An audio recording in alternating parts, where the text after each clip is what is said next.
So it was, a bit of an intense first journey to go, deep into, the lake region of Kenya. But I mean, clearly, it convinced me to come back. There's a lot of undernourishment or malnourishment in a lot of sub-Saharan Africa. I think the numbers in Kenya, depending on what sources you're looking at, put it between 15 and 25%. And if you zoom a bit into what makes good nutrition, protein has quite an important role. So at Victory Farms, we've identified tilapia as an opportunity to provide healthy, affordable, and as sustainably produced as possible protein for the masses. We are a farm, but we're much more than that. 100 or I think 90 something shops in Kenya times 2 people with a bit of middle management and the logistics behind it, trucks. It's already 250 people working in the retail part of the business. Sorongo is in Western Kenya. I think before and after we opened shop, per capita consumption went up 6 or 7 times. What does that mean for the ordinary man? So it means that where people were consuming maybe fish, once a year, they're now consuming it 6 to 7 times a year. And that is just because our customers know that they can come to our shops every day and find our product. Now, before we came in, the Mama Samaki had to go to Gikomba in Nairobi to find products. She had very little, visibility on availability of product, on where it came from, no on pricing. So what we did was we brought the fish to her doorstep by opening a little shop next to her, and that has allowed her to grow her business significantly. Today, about 70% of our volumes go to this market lady.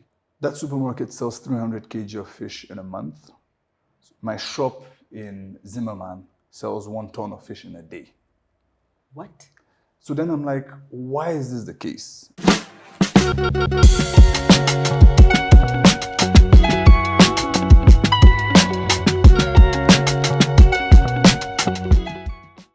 Today's guest is Nche Wadike, a Franco-Nigerian professional whose passion for transforming Africa's food systems was sparked by a conversation about insects as an alternative protein source. He's a career chameleon, unafraid to leap into the deep end with both feet, having tested the waters of both finance and logistics. Now, a self-confessed protein evangelist, Nche is the CEO of Victory Farms, one of the largest tilapia producers globally. Victory Farms' vision is to feed 2 billion Africans by providing an affordable, accessible, and sustainable protein source. So, let's get fishing. Hi, Nche. Welcome to the Nitpicker podcast. Hi, Carol. Thanks for having me. Great. Nche, could you tell us, how did a half Nigerian, half French insect protein researcher end up in Homa Bay County looking after fish farms? Wow, okay. So my journey started 30-something a year ago. I was born in Nigeria. So my mom is French, my dad's Nigerian. I was born in Nigeria. I lived there for about 2 years, went to France for 2. I lived in the Netherlands for 2 years as well. And then I went back to Nigeria, and from 6 to 16, I was in Port Harcourt, in the south and eastern part of the country. So your father was working in Europe? My dad was, he was hustling and traveling around in Europe. My mom is a conference interpreter, so we moved a lot with her work. Okay. So yeah, the Netherlands, she used to work at the International Justice Court in The Hague back then. So yeah, in Nigeria till I'm 16, and then at some point, to finish my education, I moved to France. So I go to Lyon in France and live with my grandfather. What is Lyon in France? For the Kenyan who's watching, because I would just spell Lyon. Lyon, L-Y-O-N. Okay, as would say Lion. Lyon is the second city in France after Paris. Okay. And that's kind of where all my mom's family is based. So I go there, finish high school. Were you speaking French by this time? Yes, I was. So I learned French. Because it's your mother tongue, literally. Yes, it is my mother tongue. Yeah. So I learned French all the way from when I was a baby. Okay. I used to speak fluent Dutch at some point, but I've forgotten it all. Okay. So yeah, moved to France, finish high school, go to university in the north of France near Lille, L-I-L-L-E. And was it a culture shock for you moving from Nigeria to France? It definitely was. I mean, Yeah, I'm this 16-year-old going through, the last stages of teenagehood, acne, and land in a very white high school in France and trying to fit in. It was definitely an interesting period. Academically as well was quite the shift. I'd grown up in the Nigerian system, British system, and now moving to the French system. Even if I spoke French, I'd never studied maths and all these things in French, so that was quite tough. I'd always been a straight A student, and I remember my first maths test in France, I had like 3.5 over 20, which was quite tough to swallow. What we call character development. Proper character development, indeed. Yeah. But yeah, I mean, I eventually got my French baccalaureate with flying colors, so I guess I clawed myself out of that. So French baccalaureate is what, like a high school diploma? The high school, yeah. Okay. So yeah, 3 years in the north of France, where I'm training in an engineering school. I do my last year of master's in India, actually in New Delhi. So in 2010, 2011, I'm in New Delhi. You've really traveled. So hold on. So you do your undergrad in engineering? Yes. Okay. What engineering? Which specific area? I finished with IT engineering. Okay. And then why did you want to go to India? Look, we had exchange programs available to us in school, and I didn't want to go to the US, the UK, or anywhere in Europe. I wanted a different experience. I knew Europe, and I think since I'd always traveled, I'd always had this desire to go discover something new. Yeah. So it was China or India. Eventually decided to go to India. Spent a fantastic year there. India is a country of, I think, extremes in all sense of the terms. It's a lot of people, like coming from Nigeria where things can be chaotic. India took the scene chaos to a totally different level. More than Lagos. More than Lagos by far, trust me. I know you've been to Lagos. Yes. I don't know if you've been to New Delhi, but I have. It definitely felt much more chaotic. Yeah. But it was a wonderful year. Okay. I learned to appreciate cricket. I was there when India beat, I think it was Sri Lanka in the Cricket World Cup in 2011, celebrated there. So anyways, very fun year. And what were you doing in your master's? So I was doing IT, same thing. IT and some management courses as well. It was quite free. And then I moved back to France. I eventually interned in a company in Spain, in Barcelona, for 6 months. So that's kind of as part of my studies, I had to do this 6-month internship. And then after that, I'm back in Paris, and I'm not really sure about what I want to do with myself. And talking to a friend from undergrad, he's like, well, the company I'm working for is looking for someone, how about you apply? So I sent my CV, and that's how I landed up working for the Crédit Agricole, French bank. So I was working in the IT department, doing like project migrations and things like that for some of their big clients. So I did that for about 2 years. It was very fun experience. All my friends had settled down in Paris after school. It's very typical to kind of have your first job in France in Paris. Okay, so from Lyon, they moved to Paris. From Lille, now in the north, they all moved to Paris. Okay. And then after 2 years, I think, so it had been 10 years now since I'd left Nigeria. And I was getting more and more restless. And I figured, I want to go back home and see how working now in Nigeria would be. So I quit my job. And I spent about, I think, 6 months. I'm still in Paris. I'm trying to find a French company that will send me to Lagos. So I applied to every job possible. My goal was, I want to go to Nigeria. Are there many French companies doing business in Nigeria? How about we begin with that? There are quite a few, actually. My mom, through her work, works with the French embassy. So she was able to get me a list of I think 200 or so French businesses that have some business in Nigeria. So there are quite a number, actually. Okay. But it was harder than I thought. So it did take me like 6-7 months. To apply, look for jobs, try and talk to people. I didn't want to go back to Nigeria and find a job because I wanted to be sent with expatriate conditions. You like the soft life. Of course, you like the soft life. But you also know your people in Nigeria, and you're like, here, you're not trying to do the... Exactly, yes. Exactly. Okay.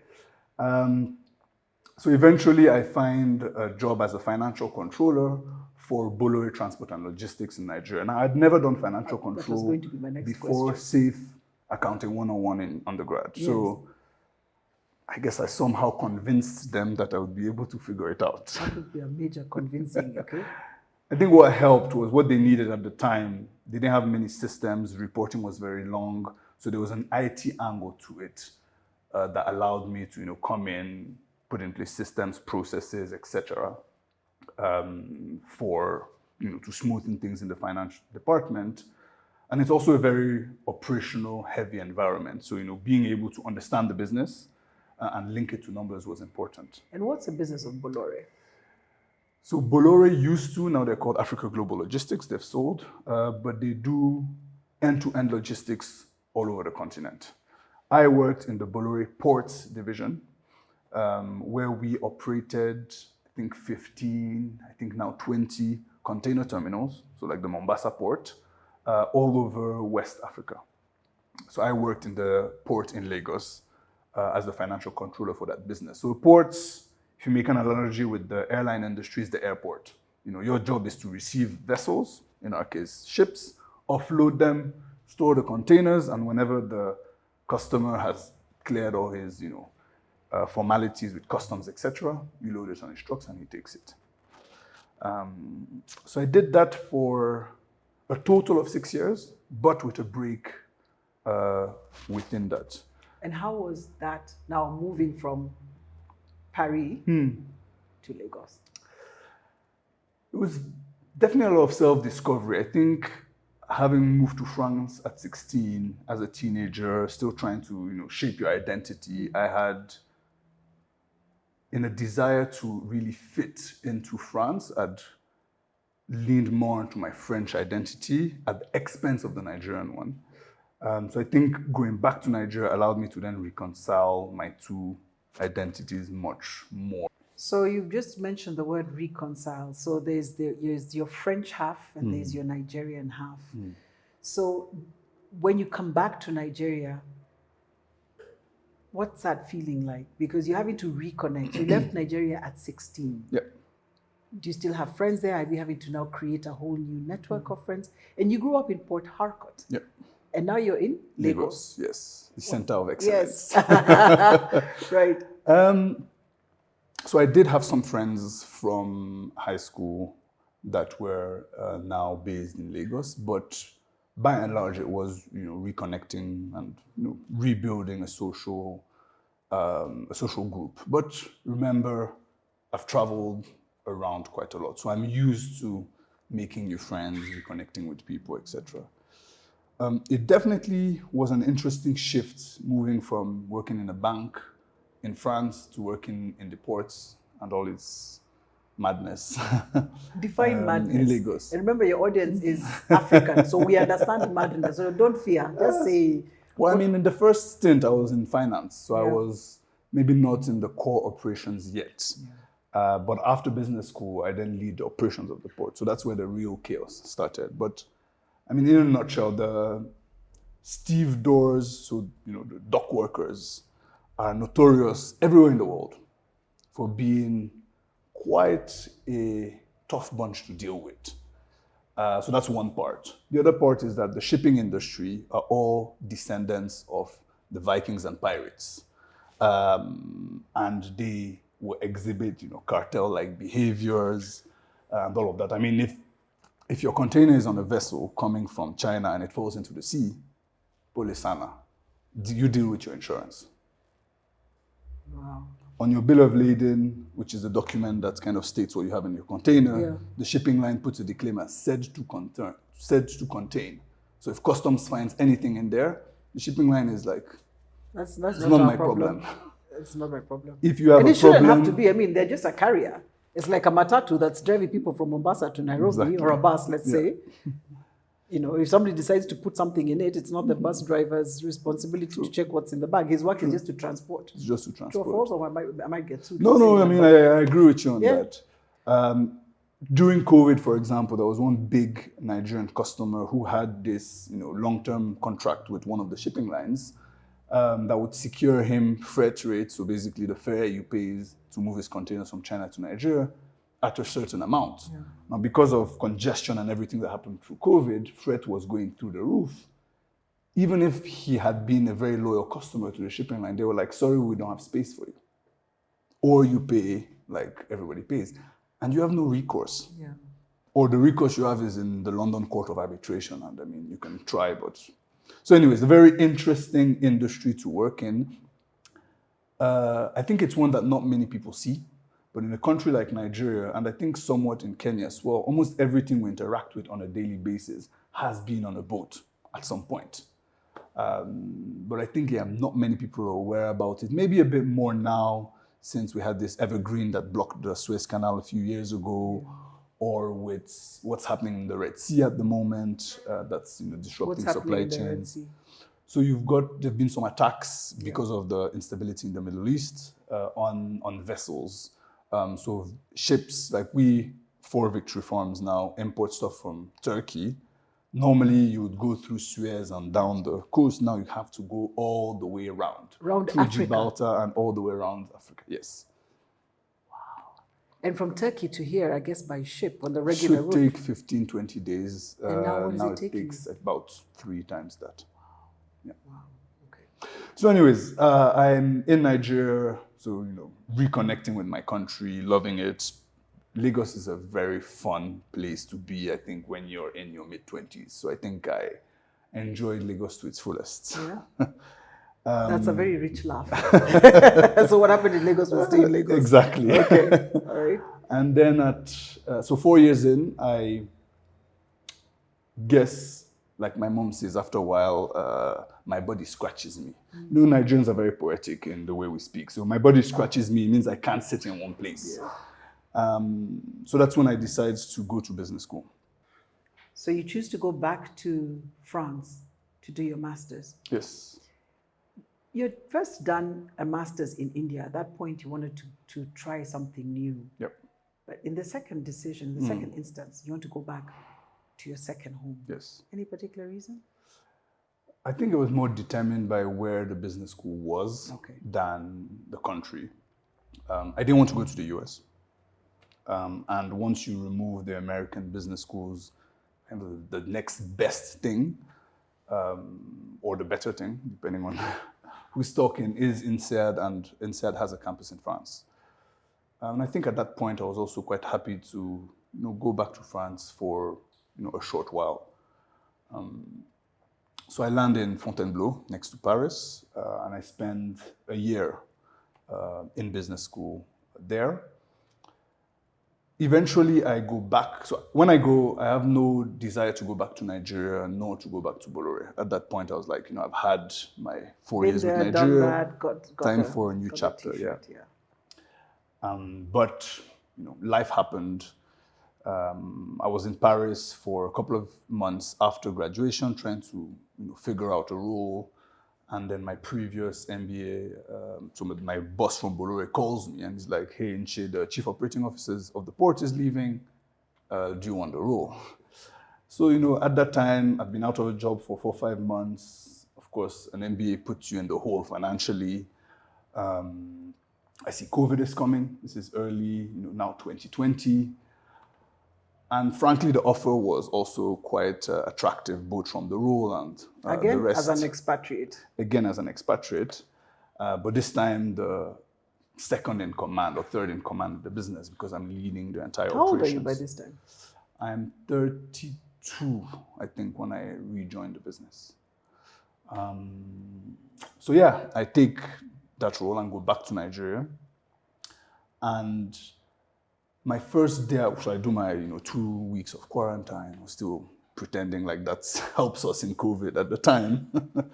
And then my first day back on the job was the first day of lockdown in Nigeria. So I had the special pass to go through.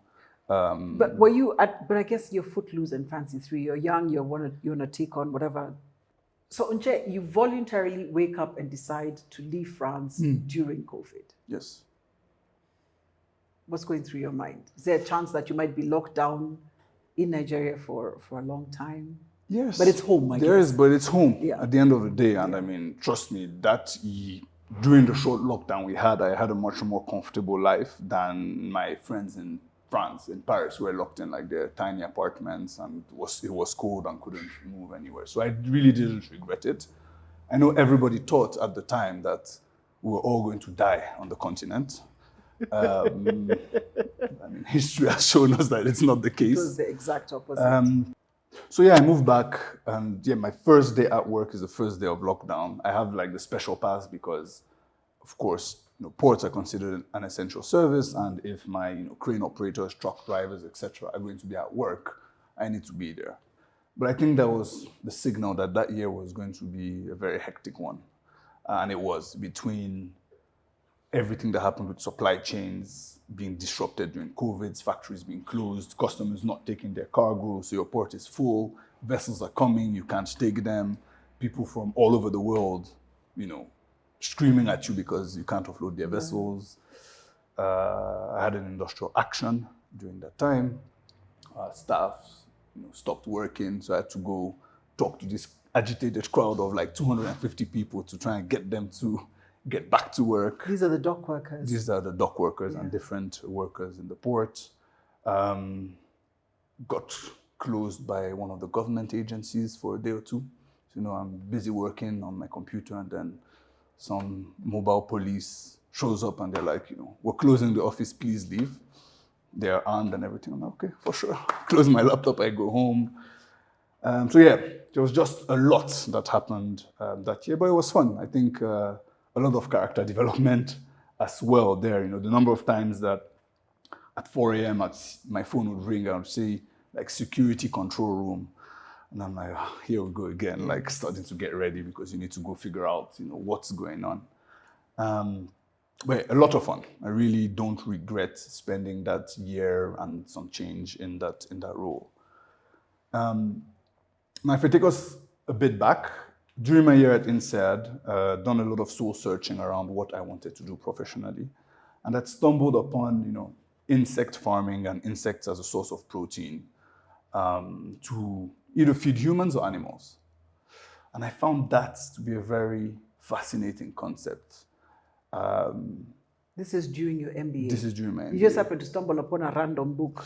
No, I go to a startup boot camp, which is one of those little things where people come and pitch ideas and you're in a weekend supposed to like present it like you're going to raise money. And somebody like pitches the idea. Now, I thought that was a very novel thing. I'd never heard about it before. It ends up being that at the time we're in this wave of a lot of companies starting to invest in that space already. Which space? In the insect or insect space and alternative protein. You remember Beyond Meats and all these, vegetable meats made from vegetables and things like that. It was a big thing a few years ago. So anyways, fascinated by insects as a source of protein. And then during my year at INSEAD, I network and talk to anybody all over the world who is investing in this. And some companies have invested like, hundreds of millions of dollars in this space. So it was quite a booming industry. And it's during all of that I meet an alumna who's on campus, and she hears me blabbing about insects and sustainability and how to use that as a source of protein in animal feed, etc. And she's like, you need to talk to Joseph Rayman, founder of Victory Farms. So we start talking. Is he based in France? So he's in Kenya. Okay. He's in Kenya. He has already launched Victory Farms. Victory Farms at the time is 5 years old. So we start talking. But at the time, he was already bringing another Stanford grad into the business, didn't have the budget. There wasn't an obvious role. And then eventually, Borore comes knocking. So I tell him about it. He's like, you know what? Go do your thing, and whenever you can, come visit us and we'll see. Of course, the world goes into lockdown, so for 9-10 months, there's no way to move. You're locked down in Lagos. I'm locked down in Lagos. With your dreams of insects. With my dreams of insects and of fish now, because I'm now starting to follow Victory Farms, and we'll get to Victory Farms in a minute. And there, January 2021, I then take a flight. So I've gone to my girlfriend at the time, wife now, is going to do her business, go in France as well. So I help her settle in, and then I fly out to Kenya to come and visit, see the business. And by the time I leave, I have a job offer. Because clearly we've been consistently talking for 18 months, so there's a mutual interest for this to work out. So when you flew into Kenya, flew into Nairobi, you flew into Kisumu? I flew into Nairobi, Kisumu, Homa Bay, Sindo, like I went deep. And I remember you were saying it's how many hours drive from Kisumu? From Kisumu, it's a 3.5 hour drive. It's quite the drive. You know, you've become a Kenyan. Kenyans are the only ones who describe distances by the time. You know, you don't say, Kenyans are the only ones like, how far is Naivasha from Nairobi? They'll say it's a 2-hour drive. They'll never say it's 80 kilometers or 20. So you've become one of us, huh? I have to, because nobody understands. If I say it's 200 kilometers, it's like, what does that mean? Yeah. So 3.5 hours from Kisumu. Yes. Now, the not so fun story there is that I remember I'm flying on the 7th of January and I show up at the airport in Paris and, I have my ticket and all of that. And they're like, where's your visa? And I'm like, I don't need a visa to go to Kenya. They're like, oh, Kenya just introduced a visa 7 days ago. Oh, wow. So that's how I had to call people here, move my ticket, called a friend, was able to get the visa in 24 hours. So you landed JKIA? Yeah, so I landed JKIA, but now I need to go to Kisumu immediately. So I haven't slept the whole night. I'm taking a jumbo jet flight from JKIA to Kisumu International Airport and then taking this 3.5 hour drive to the farm.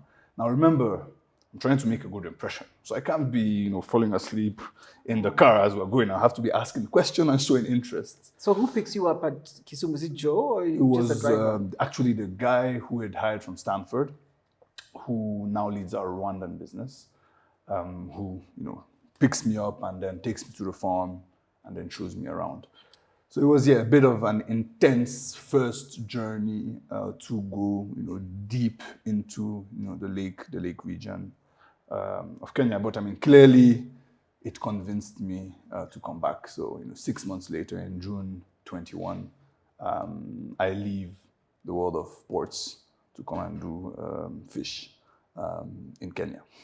So let's talk a little bit about Victory Farms. What does it do? Yeah. So maybe let me set a macro scene. If we look at, malnourishment on the continent, and I'm going to make some generalizations. I don't like to. There are 54 countries, but please pardon me. There's a lot of undernourishment or malnourishment in a lot of sub-Saharan Africa. I think the numbers in Kenya, depending on what sources you're looking at, put it between 15 and 25%. What does malnourishment mean? Malnourishment means just not having enough to eat or not having a diverse enough diet. Now, why is this important? Nutrition is a fundamental building block for human development, and human development in a large sense of the term, whether it is, biological development, of course you need to eat, but also intellectual development. Think about trying to teach multiplication tables to a kid who hasn't had food. It's not going to work well. Yeah. And if you zoom a bit into, what makes good nutrition, protein has quite an important role. Intellectual development, cognitive development. There's some countries that have studies where, a lack of protein actually results in less IQ further down in life. So it's quite a significant problem. Now, within the protein space, if we look at the different, sources of protein that are available, and animal protein, over the years, there's been less and less fish available in the lake or in the ocean because of overfishing. So general diets are moving more and more towards land-based animals, chicken, beef, sheep, etc., etc. Now, why is this a problem? Food, how we feed ourselves, has a massive impact on the environment, whether it is land degradation, pollution, greenhouse gas emissions, etc. How the continent is going to feed itself over the next 10, 20, 30 years, where we're supposed to be 2 billion, is going to have a significant impact on the environment. Tilapia and fish as a source of protein is a much more efficient converter of inputs into outputs. We track FCR, feed conversion ratio, which is basically how much feed do you need to get a kg of food. And for tilapia, it is 2, 3, 4 times smaller More than efficient. other. So you were saying, it's what, 1.5 kg of feed to produce 1 kg of fish. Yes. And for beef and for chicken, Beef, it's a higher chicken, conversion it's much ratio. higher, 5, 10, 20, 30 in some cases. Now, why is all of this important? So what we're doing at Victory Farms is we've understood or identified that tilapia presents an opportunity to increase protein intake for the masses and do so within the confines of our environmental limits. So at Victory Farms, we've identified tilapia as an opportunity to provide a healthy, affordable, and as sustainably produced as possible protein for the masses. What reducing impact on the environment means, because you're using less resources, is that you can also be much more cost efficient. Today in Kenya, we sell fish, I think 15 to 20% cheaper than poultry, and significantly cheaper than beef, etc. per kilo. We're selling our fish today at about 370 shillings per kg. So it's significantly cheaper than the other sources of protein. What does a farm look like? What does a fish farm look like? So our name is Victory Farms, but we're more than a farm. What our founders, what their vision was, and they had a combined 20 years of experience doing something similar in West Africa and Ghana. They identified this protein gap in Kenya, and there's a wonderful resource called Lake Victoria, second largest freshwater lake in the world, and that happens to be tilapia's home. It's been overfished and emptied of its fish through the years, and now perch was introduced into the lake, which worsened it because now perch is a predatory species. And by predatory, meaning it was eating the tilapia? It was eating the tilapia. All right. So what we did was to build a farm, so production, but also we had to look at the entire value chain because there was no distribution that existed. So what we've had to do is, one, build a farm or farms, because now we are in Homa Bay, Kenya, but we're also in the Lake Kivu region in Rwanda, but also a retail footprint. Today, we have 100 and something locations. So these are, think about your butcheries where you eat your beef, but at our Victory Farms branded, Victory Farms operated shops. This is our staff in there. So I'm emphasizing this because yes, we are a farm, but we're much more than that. 100 or I think 90 something shops in Kenya times 2 people with a bit of middle management and the logistics behind it, trucks. It's already 250 people working in the retail part of the business. But let's go back to the farm itself. Yes. So what does a fish farm look like? Is it a series of cages? So And then you feed them, what does a fish farm look like? there are 3 different types of aquaculture production systems that exist in the world, and we combine the 3 of them at different stages of production. You can have ponds on land, you can have cages in the lake, and you also have what we call a recirculatory aquaculture system, which is basically in a building, in tanks and tubs where you're doing part of the production. So we use ponds for our broodstock, so the mother fish, where you collect your eggs. They then go into the incubation, which is in a building where we emulate what would happen if the fish remained in the ponds. And after that, they go into the lake and they'll do a couple of different stages of production into the lake till they get to the target body size that we have, which is around 420 grams. This entire cycle takes 10 to 11 months today. So our farm today has the 3 different types of production systems: ponds, or a broodstock, an incubation unit, which is a recirculatory aquaculture system, and then lake-based farming, where our fish will go through different stages till they get to 400 grams, 420 grams average body size. Must be impacting a lot of lives in Homa Bay then. In Homa Bay, we have today, I think 5 or 550 direct, so these are full-time employees. To that, you add 200 to 300 casuals who come on a daily basis in different departments.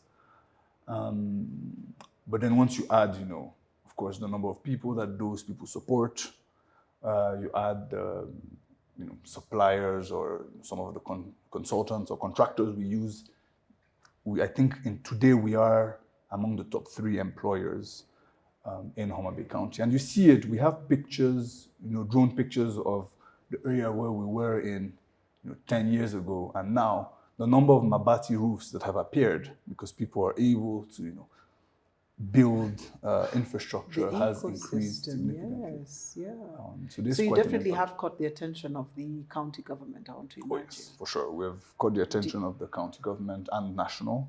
Yeah, so both in Kenya and Rwanda, government has identified food security as quite a strategic industry or strategic sector or challenge that they need to tackle. So indeed, today we've got attention in both of these countries and others that want us to come and set up shop there. So you came in as Chief Operating Officer. You're now CEO, Victory Yes. Farms Kenya. Indeed. What's your long-term play? So I came in heading the supply chain function first before, and then I was Chief Operating Officer. Look, I think for the first time in my career, I've really found something that fulfills me. So I was with some friends over the summer, and I told them I could see myself doing this for the rest of my career. Now, what fulfills me is impact that we're having. Today, we are already in the top 5 global leaders in tilapia production. We who? We, the Victory Group, so Victory Farms Kenya and Kivu Choice Rwanda. Top 5 tilapia producers in the world. In the world. In the world. So a lot of tilapia's production is smallholder led. So in China, Vietnam, and Egypt, it is, players that do 100, 200 tons per year. We're doing, 100 times that in Kenya and Rwanda at the moment.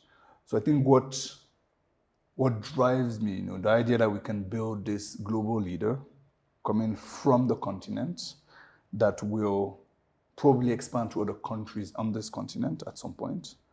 Who knows, maybe we'll expand out of the continent. So, just thinking about the potential, the journey is what really excites me. East Africa alone is $1 billion industry. The African continent is an 11 or 12 billion in the dollar industry. And I'm talking about just tilapia. I'm not even talking about other species, catfish and things like that. So yeah, it's, being able to participate in what can be part of how we tackle food security at a large scale is really what excites me and drives me. So I'm CEO of Victory Farms today. And I tell my teams, of course, I'm not going to be CEO for 20 years. I'm probably going to go on to other ventures. But we'll see how it goes. I'm really enjoying the journey so far. And we'll see wherever it takes me. You said something very impactful, Nche, that, we're doing even way more than what you're saying. In China, they're producing, 100 tons? So each player produces 100 tons. As an aggregate, they're much bigger. Yes. But and you're doing what in total? In total, as a group, we're doing, this year, we're going to do around 20,000 tons. Yes. And fish. all of this is consumed locally? 100% local production. Consumed in Kenya and in Rwanda? And in Rwanda, we serve the DRC as well a bit. So it's locally or regionally, So the scope for the market is in the local market without even looking at importing. Are you making an impact on the Chinese imports that were coming in, the Chinese tilapia imports? So there's still some import that comes from Southeast Asia or from China. That being said, I think we don't look at it as being direct competition. From a demand perspective, Kenyans today eat about 3 kg of fish per year. That is 7 times lower than world averages. And that is 6 times lower than its neighbors. I think Tanzania consumes about 15 kg per person per year. Uganda is at 20, 25. And is it because of availability or affordability or both? Purely availability. Those countries have done a slightly better job than Kenya at protecting their wild catch. In Uganda, you cannot sell as a fisherman a fish that is less than 500 or 600 grams. If not, you get in trouble. So they have a bit more, wild catch available. So Kenya, it's mainly, an availability thing. So back to answer your question, there is such a huge opportunity within our local markets that will we look at imports maybe at some point, But I think that a lot of growth can still happen, within the markets we're in. And our ambition is to grow from where we are today to 5, 6, 10 times that over the next decade. Which one excites you the most? Which market or which group of people who were never eating fish before and who are now eating because of Victory Farms? You say you've got 90 outlets, 90 retail outlets yeah. across Kenya? Yeah, exactly. So we've done a few baseline studies in some towns where we weren't operating, and I think there's one we did in Rongo. So Rongo is in Western Kenya. I think before and after we opened shop, per capita consumption went up 6 or 7 times. What does that mean for the ordinary man? So it means that where people were consuming maybe fish, once a year, they're now consuming it 6 to 7 times a year. And that is just because our customers know that they can come to our shops every day and find our product. Now, talking about our customers, Kenyans consume a deep fried tilapia. And people buy their deep fried fish from their market lady, Mama Samaki. Now, before we came in, the Mama Samaki had to go to Gikomba in Nairobi to find products. She had very little, visibility on availability of product, on where it came from, no on pricing. So what we did was we brought the fish to her doorstep by opening a little shop next to her, and that has allowed her to grow her business significantly. Today, about 70% of our volumes go to this market lady. So we are selling fish on the street. Yes. So by and large, she is. Our business model, is a B2B2C model. We do sell a bit to end consumers. Maybe that will change over the next coming years. But today, 70% of our volumes go through these market ladies who buy fish from us, I think 15 kg, at a time. So we're selling, 60, 70 tons a day, 15 kg at a time. So it's a lot of people. But does she have the cold chain equipment? Equipment, that's the word, yes.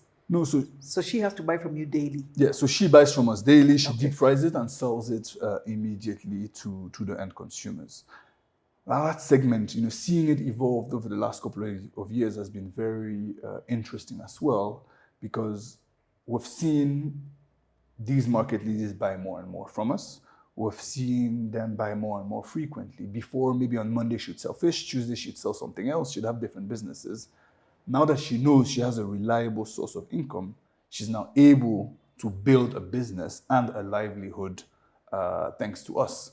So, when you were asking me the impact we're having, there's an impact obviously in Homa Bay where we operate, but there's also an impact all over the, I think, 16 or 17 countries where we operate, who are enabling these, micro SME holders and owners to build their business, sends their kids to school, et cetera, et cetera. So once again, that's one other thing that excites me, a lot in the market where we are. Wow. So Nche, you're very big on sustainability, very big of the impact. And you said that you have actually seen a conversion for the Mama Samaki on the street is now buying more, yes, which simply means that then more people are buying. Have you been able to do a research or do an impact analysis? How many more households are now eating more fish because Mama Samaki has a bigger supply? I don't think we have the numbers at the household level. Yeah. I think what we have been able to identify is per capita consumption has gone up from that 3 kg per person per year to about 3.3, 3.4 kg per person per year, which is 10% increase. So it's quite significant. But we'll probably ask someone to have a look at, at the household level to see what that means for us. I used to buy fish from a lady in Gikomba, a lovely lady called Paris, and I once went into Gikomba and she was showing me the difference between, and she can, with her eyes, tell you this is a Chinese fish, this is a Lake Victoria fish. From the coloring, from the size, she'd say the Lake Victoria fish is fresh, the Chinese one is frozen, and she can tell. And for her, she could even get down to the taste analysis. Yeah. Are your buyers also as savvy? Yeah. So, our buyers are a lot of them are the market ladies. We have some retail customers that also come into our shops. But yeah, like you rightfully pointed out, you're comparing a product that was harvested 36 to 48 hours ago to something that was harvested, 6-7 months ago, went on a container vessel, was deep frozen, etc., etc. It's also not the same production model in China, most of production happens in ponds. So fish in ponds has a slightly different flavor profile to what you will get when you produces in sweet waters like that of Lake Victoria. With everything that they contain, okay? With everything that they contain in certain areas. Remember, the lake is big, second largest lake in the world. So it's all about where you place yourself to have the access to the best quality of water. Which is, I guess, why you went 3.5 hours southeast. Which is why we're not in Kisumu. Southwest of Kisumu, yeah? 3.5 hours southwest. So where are your outlets? If somebody was watching this or listening to this and saying, okay, I want to try some of these, where would we find your fish? So you unfortunately won't find it in the bougie neighborhood where you live, Carol. Or Naivas. We sell today, because we're targeting the bottom half and the mass consumer in Kenya. You'll find us in your Don Homes and Matares and Kangemi, Kawangware, and all these different neighborhoods in Nairobi. We've got 44 shops in Nairobi, so we're quite widespread. I think Garden City. And each shop requires, again, the cold chain equipment. There's a whole cost to setting up these shops. So we didn't go into how our route to market looks, but our route to market is semi-refrigerated. What does that mean? If you go to our shops today, you have cooler boxes, you do not have any fridges. The reason we've done that is that imagine having to operate 40 or 50 fridges all over Nairobi or 100 all over the country. You need a fridge, then you need a generator, then you need to start transporting diesel. We've just avoided all of that.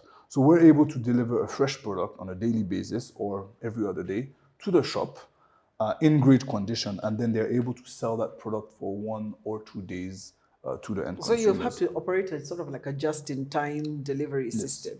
So that means you've got trucks coming out of Kisumu every day. Every day. Every day we're moving 60, 70 tons of fish all over the country. And do they make that 3.5 hour drive from Homa Bay, or do you have a boat that cuts across the... So today we still go by road, but who knows, into the future we might invest in infrastructure that might move things by water. Like a big boat. Like a big boat or something like that. Okay. But back to your question, I when I got to Kenya and I saw how developed the modern trade space was, so your Carrefours, Naivas, Quick Mart, etc., my initial reaction was, why aren't we selling in supermarkets? So we started, discussing with supermarkets, and we actually sell in one of them today. That supermarket sells 300 kg of fish in a month. My shop in Zimmerman sells 1 ton of fish in a day. What? So then I'm like, why is this the case? And I started digging, and I spoke to someone in one of the supermarket chains. They tell me they sell 100 tons of fish per year. So fish, capital F, salmon, etc.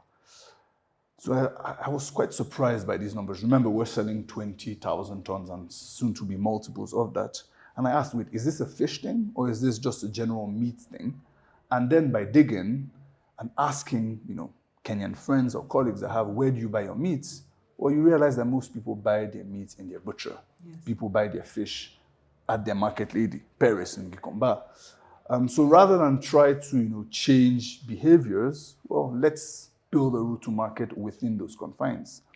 So Nche, you make a very compelling case for why we should be taking fish as a source of protein because it's cost effective. Where can we find today fish? Where would you recommend? Where do you get? We know you get your fish from. You probably carry it in the boot of your car every time you go to do a visit. But where do your friends, because I'm sure you push it very much, where can we get good fish, good Kenyan fish? So if you go to Google Maps and type Victory Farms and you're in Nairobi, it will show you the nearest shop to where you are. So that's the case in Nairobi or anywhere in the country. And we can send a border guy, or I'm sure there's and you can send a border guy, last of course. Mile distribution. There's the last mile. In this part of Nairobi, the closest shop is in Greenhouse Mall. Greenhouse Mall on Ngong Road. On Ngong Road. Okay. Yeah. So there's a Victory Farm shop there? There's a Victory Farm shop just next to it, not in the mall. It's too fancy for us. Yes. If not, if you go on victoryfresh.co.ke, you can also, order for some fish and we'll deliver a box of fillets. We do a tiny bit of fillets or of, whole fish to your home as well. So those are kind of your different channels to get our products today.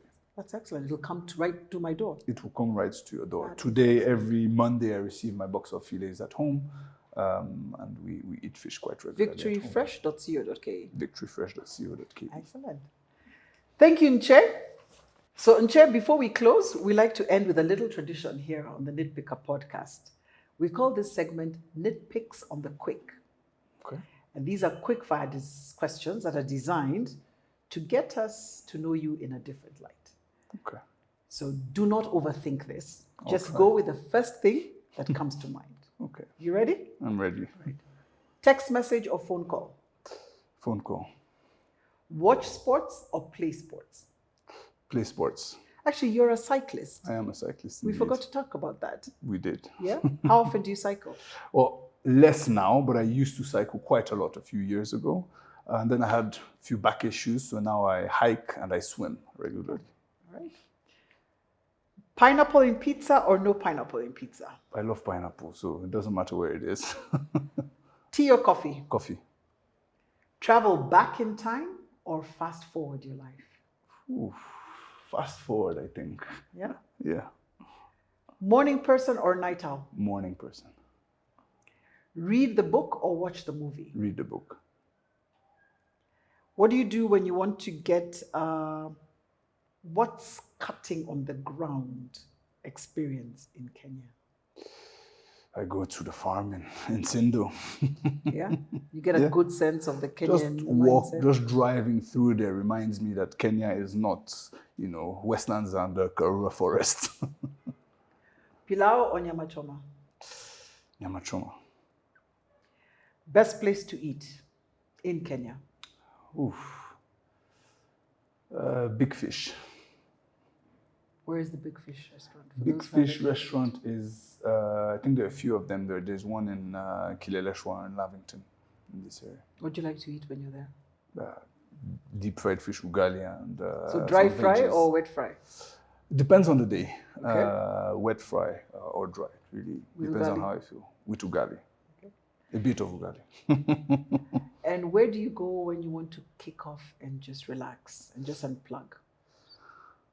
So I love the outdoors. So I did Mount Kenya hike last year, and that got me Mount to Kenya explore. is not a hike, it's a climb. Did you get to Point Lenana? I got to Point That's not a Lenana. hike, that's a climb.